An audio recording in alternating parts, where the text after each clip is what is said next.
오늘은 이제 사도행전 9장 말씀, 저희가 잘 아는 바울의 회심 본문입니다.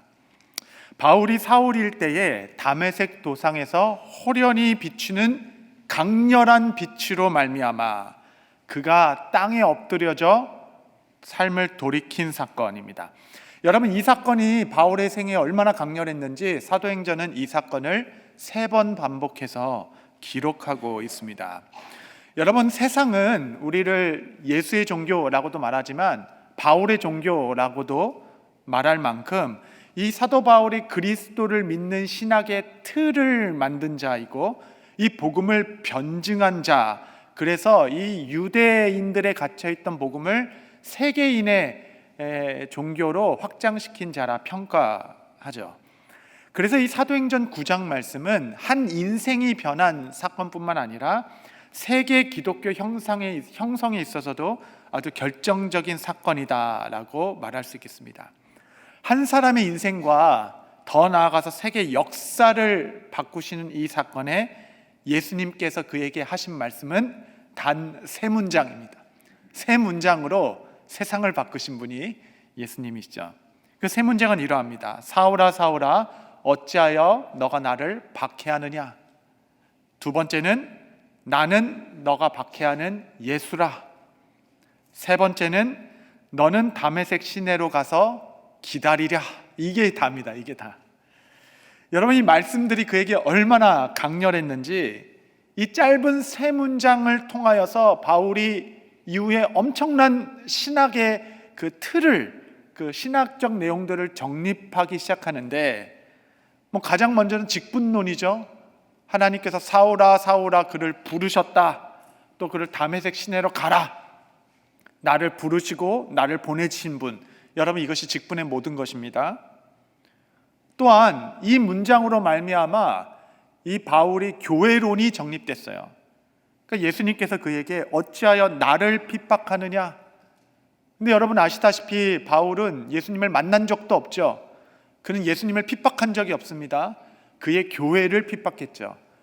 근데 예수님께서는 어찌하여 나의 교회를 핍박하느냐라고 얘기하지 않고 나를 핍박하느냐라고 이야기한 것에서 이 땅의 교회는 그리스도의 몸이구나. 이 그리스도의 이 몸된 교회론의 신학은 이 말씀으로 정립된 것입니다. 또한 기독론이 정립됐어요. 기독론이란 예수님이 누구신가라는 신학인데, 예수님의 두 번째 문장은 나는 예수다 너가 박해한, 이것이 이제 원어의 순서입니다. 그러니까 영어로 I am, 헬라어로는 에고 에이미. 여러분, 구약을 조금이라도 공부한 사람은 다 압니다. 이 말씀이 출애굽기에 나온 하나님의 자기 선언, 나는 I am who I am 이렇게 얘기하는. 그래서 이 말씀을 듣자마자 바울은 알았을 것이에요. 그리스도가 곧 하나님이시구나 라는 기독론 뿐만 아니라, 여러분, 사울은 지금 죽은 신을 지식으로 배운 자가 아닙니다. 그는 살아계신 그리스도를 몸으로 체험했습니다. 그리스도가 살아계시는구나. 체험적 부활신앙. 여러분, 이 짧은 사건의 모든 신학적인 그 기틀이 아주 집대성되어 있는 말씀인데, 여러분, 오늘 제가 여러분과 좀 집중해서 다루고 싶은 한 가지는 이 사건으로 말미암아 그의 삶에 형성된 은혜 신앙입니다. 이 사건은 바울에게 은혜의 신학을 형성시킨 결정적인 사건이 됩니다. 여러분, 은혜, 기독교 신앙 전체를 아우르는 단 하나의 단어. 오늘은 은혜의 관점으로 이 9장을 좀 여러분과 좀 풀어보려고 하는 겁니다. 여러분, 이 사건은 내용도 중요하지만 언제, 어디서, 어떤 상태에서 이루어졌는가라는 배경도 아주 중요합니다. 그러니까 사울이 언제, 어떤 상태에서, 어떤 환경과 배경 가운데 회심이 일어났는가. 사울의 상태는 1절에 나옵니다. 사도행전 9장 1절 보시면, 사울이 주의 제자들에 대하여 여전히 위협과 살기가 등등하여 대제사장에게 가서. 그러니까 여전히 사울의 마음은 위협과 살기가 등등했다 이렇게 얘기합니다. 그는 얼마 전에 순교한 스데반을 향한 어떤 죄책감이라든지 아니면 자기가 잡아서 옥에 던져놓은 기독교인을 향한 일말의 어떤 연민이라든지 어떤 갈등도 없었던 상태였습니다.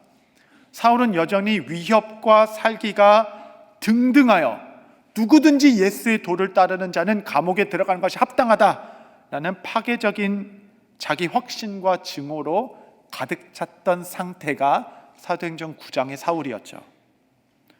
그는 다메섹으로 가고 있었습니다. 왜 다메섹으로 갔나요? 9장 2절 말씀해 보시면, 다메섹 여러 회당에 가져갈 공문을 청하니 이는 만일 그 도를 따르는 사람을 만나면 남녀를 막론하고 결박하여 예루살렘으로 잡아오려 함이라. 사울이 소문을 들었어요. 이 스데반의 순교로 흩어진 신도들이 다 다메섹에 모여서 그들이 또 모여 있다라는 소식을 듣고, 예루살렘에서 다메섹까지 가려면 국경을 넘어야 되고 장작 한 250km 정도 되는 아주 먼 길을 마다 않고 누구든지 그리스도를 따르는 자는 다 잡아 옥에 넣겠다라는 그 신념 하나로 먼 길을 마다 않고 떠나는 선상에서 그리스도를 만난 것입니다. 그는 이미 예루살렘 교회를 잔멸하였지만 그는 결코 그것으로 만족할 수 없었습니다.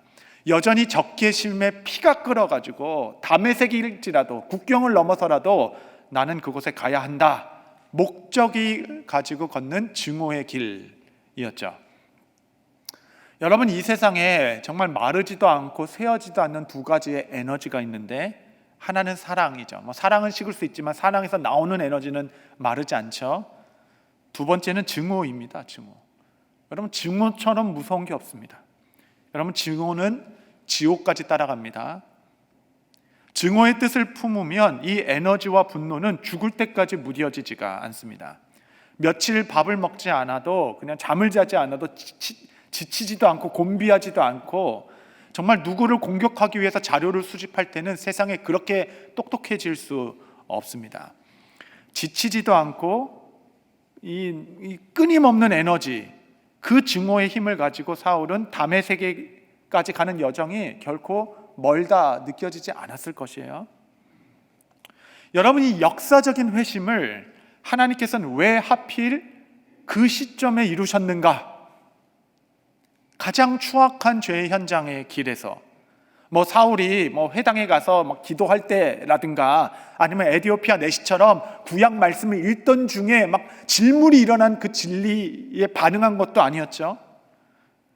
펄펄 끓는 증오와 적개심으로 예수의 도를 따르는 자는 누구든지 옥에 가둬야 된다는 신념 하나로 먼 길을 마다 않고 가던 사울에게 호련히 하늘로부터 강렬한 빛이 그를 비추어 단 외마디 말도 하지 못하고 말에서 거꾸러져 바닥에 엎드려지게 된 사울.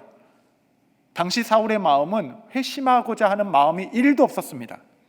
그냥 아무 생각 없이 걷고 있었던, 그냥 복수의 마음만 가득 찼던 사울의 마음에 강렬한 빛으로 예수님께서는 그의 인생에 침투하셨습니다. 사도 바울은 인생 전체의 이 사건을 늘 곱씹고 기억했습니다.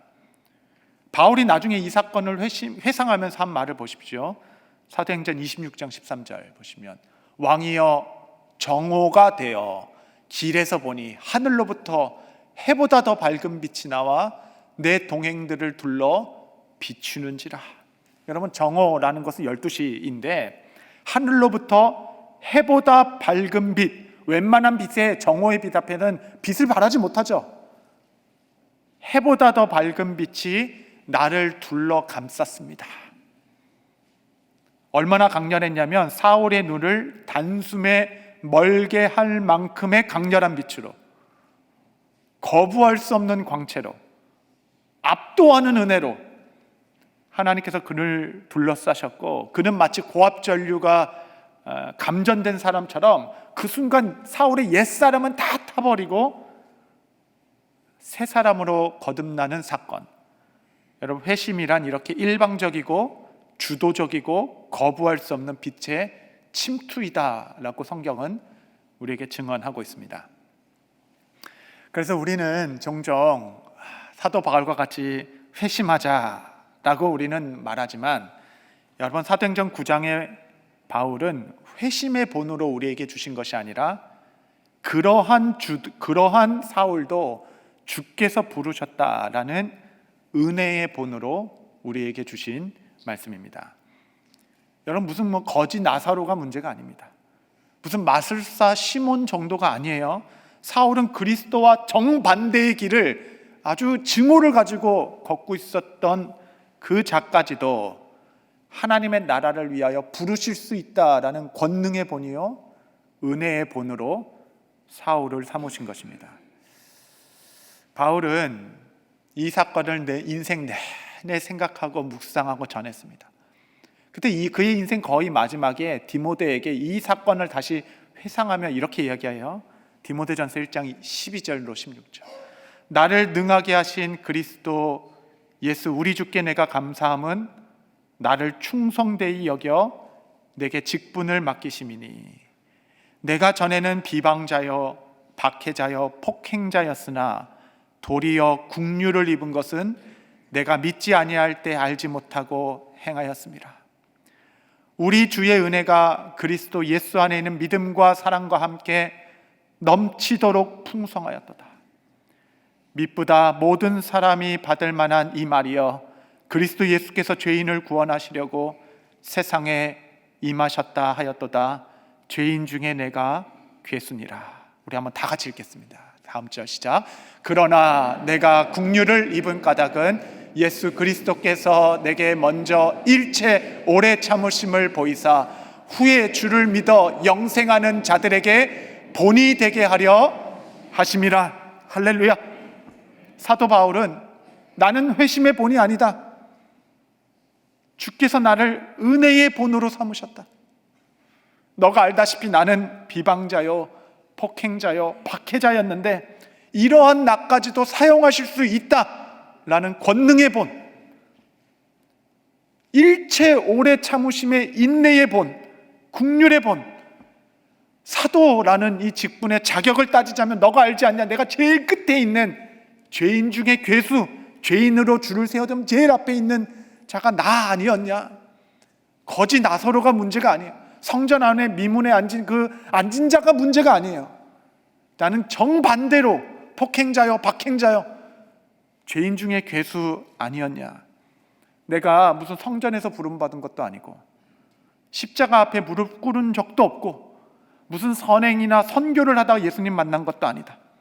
살기야 위협이 등등하여서 가장 한심한 일을 하고 있었던 나를 가장 존귀한 직분을 가진 사도로 부르신 것은 오직 나로 은혜의 본으로 삼고 권능의 본으로 삼고자 하신 하나님의 계획이다.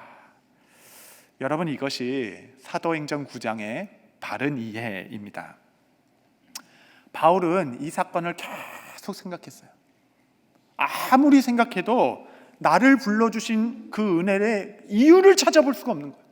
내 안에 그 어떠한 태어나서부터 지금까지 모든 사건을 다 꼼꼼히 살펴봐도 도대체 내게 왜 은혜를 베푸셨는지, 도대체 나를 왜 부르셨는지 그 근거와 이유를 찾을 수 없어.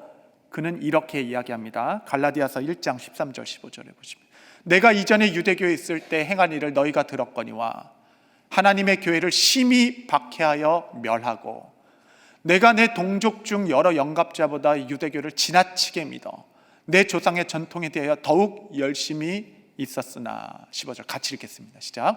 그러나 내 어머니의 태로부터 나를 택정하시고 그의 은혜로 나를 부르신 이가, 할렐루야. 이유가 하나 있다면 그가 나를 모태에서부터 나를 택정하여 선택하신 그 은혜, 그거 하나뿐이다. 여러분, 모태에 아직 내 형체가 형성되지도 않았는데 무슨 선행이 있겠어요?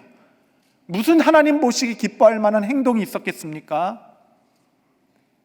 내가 모습을 갖추기도 전에 어머니의 태에서 나를 선택해 주셨다.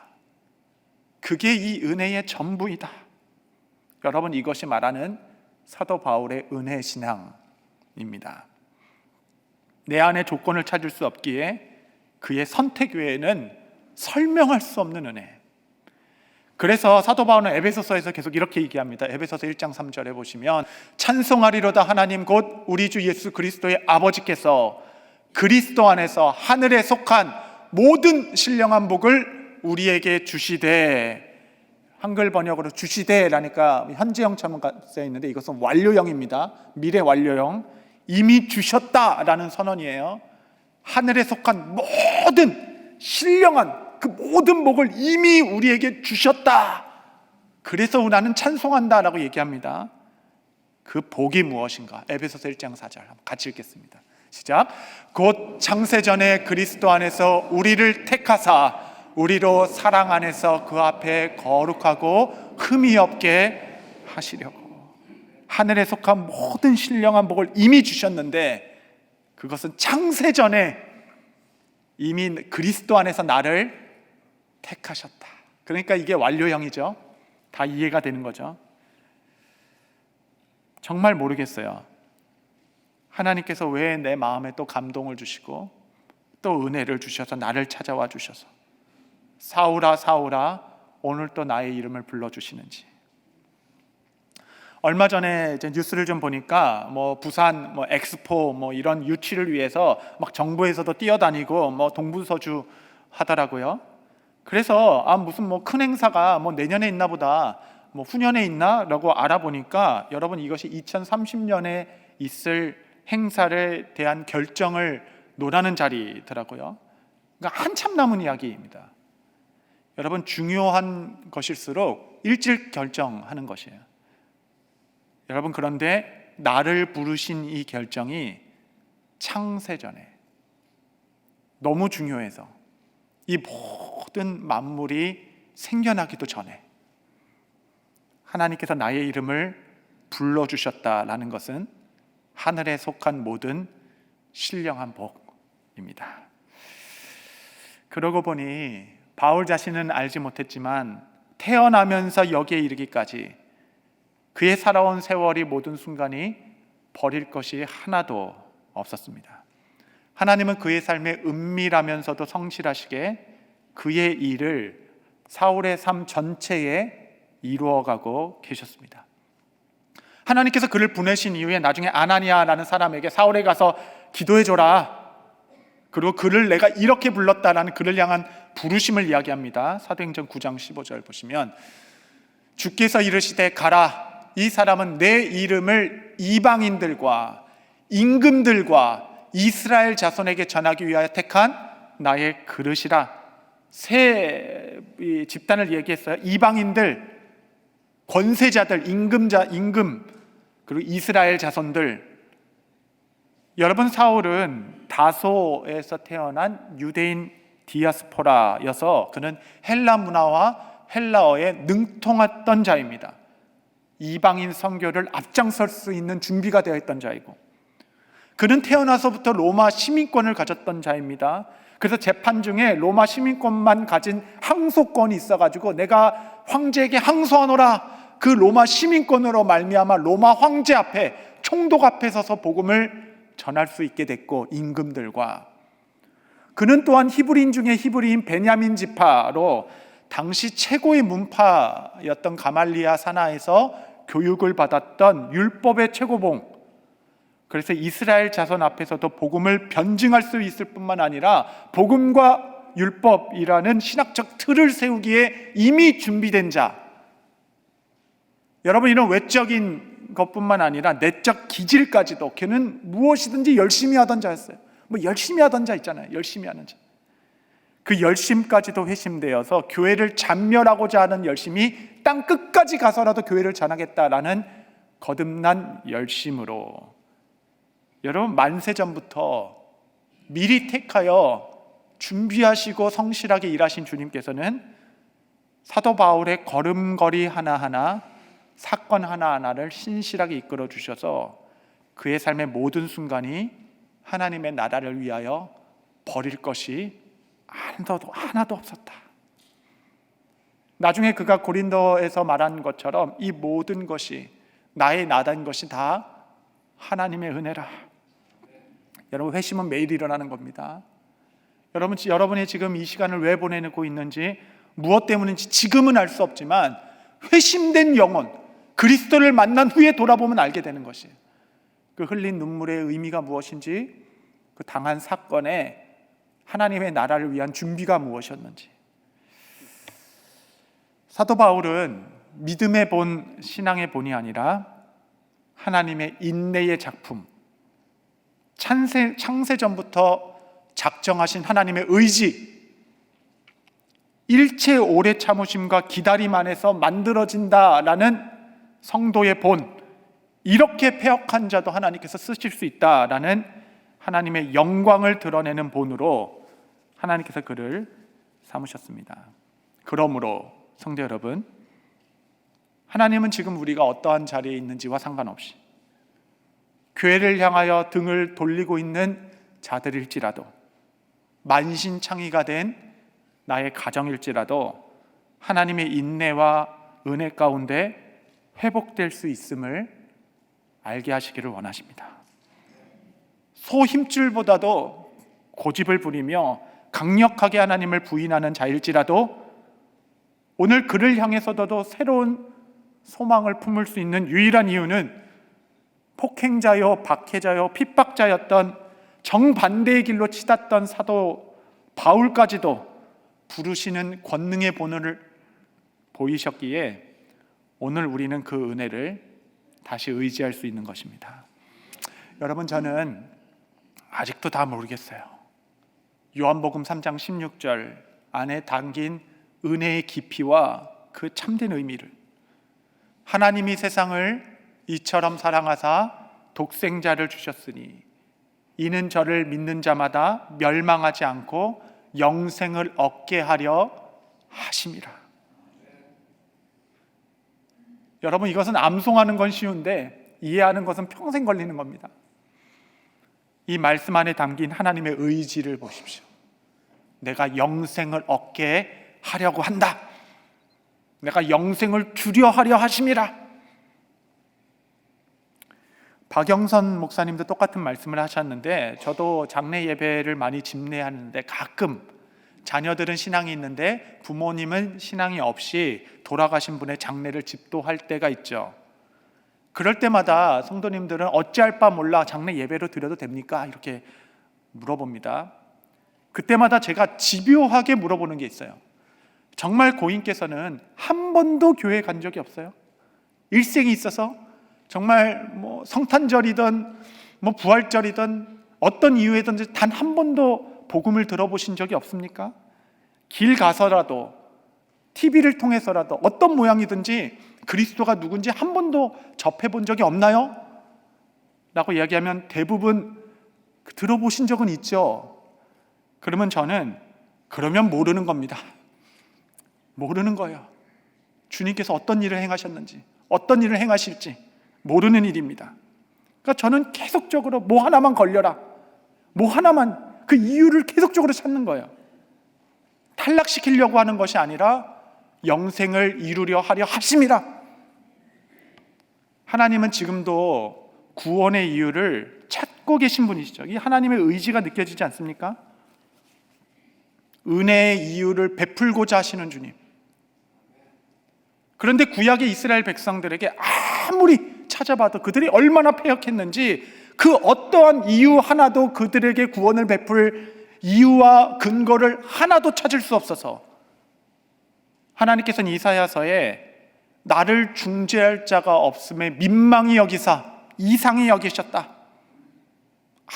아무 이유도, 그 어떠한 조건도 찾아볼 수 없는 이 상황 가운데 하나님께서는 그래도 내가 영생을 주겠다라는 하나님의 의지로 그의 의로우신 아들 그리스도를 십자가로 보내시고 그로 이유를 삼아, 그로 근거를 삼아 내가 그 십자가를 보고 너에게 값없이 은혜를 베풀겠다.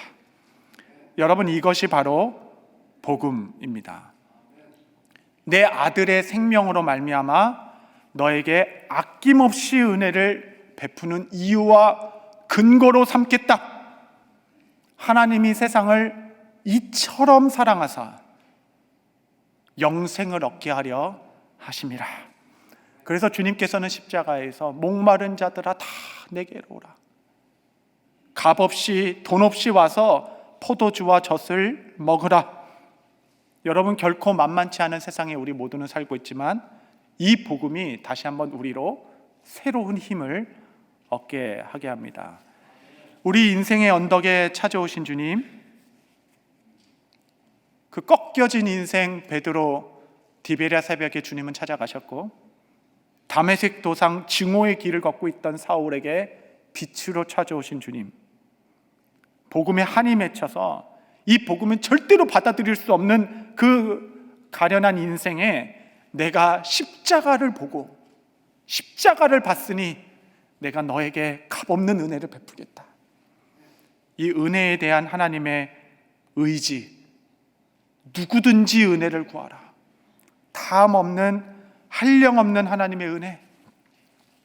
여러분, 바울은 나를 살린 것이 하나님의 긍휼이라고 얘기했습니다. 이 긍휼은 헬라어로 엘레오스이죠. 히브리어로는 라함입니다. 레헴이라는 단어에서 나온 거예요. 레헴은 자궁이라는 뜻입니다. 자궁은 한 생명이 잉태되고 자라나고 출산하는 어머니의 태를 의미합니다. 여러분, 예전에 생각해 보시면 버스를 탈 때에 버스가 이렇게 덜컹덜컹하면 우리는 본능적으로 손을 내밀어서 벽을 짚거나 손잡이를 잡아서 몸을 지탱하죠. 그런데 여러분, 잉태한 어머니는 열이면 열 다 똑같습니다. 차가 한번 덜컹하면 자기 머리를 벽에 대고 벽을 박아서라도 손은 본능적으로 자궁을 보호하죠. 감싸 안죠. 생명을 보호하고자 하는 어머니의 의지 아니겠어요? 몸이 상해서라도 내가 이 생명에, 이게 본능인 것 같아요. 손으로 배를 다 감싸 안는 어머니의 마음, 여러분, 이것이 자궁입니다. 오늘 바울은 그날 강렬한 빛이 나를 둘러싸았다, 둘러 비추었다, 마치 자궁의 태처럼 나를 안아주시는 생명의 태의 부르심. 여러분, 예수님의 모든 치유 사건, 모든 기적 사건은 예수님의 긍휼이 항상 선행하였습니다. 긍휼은 모든 인간 문제의 마침표.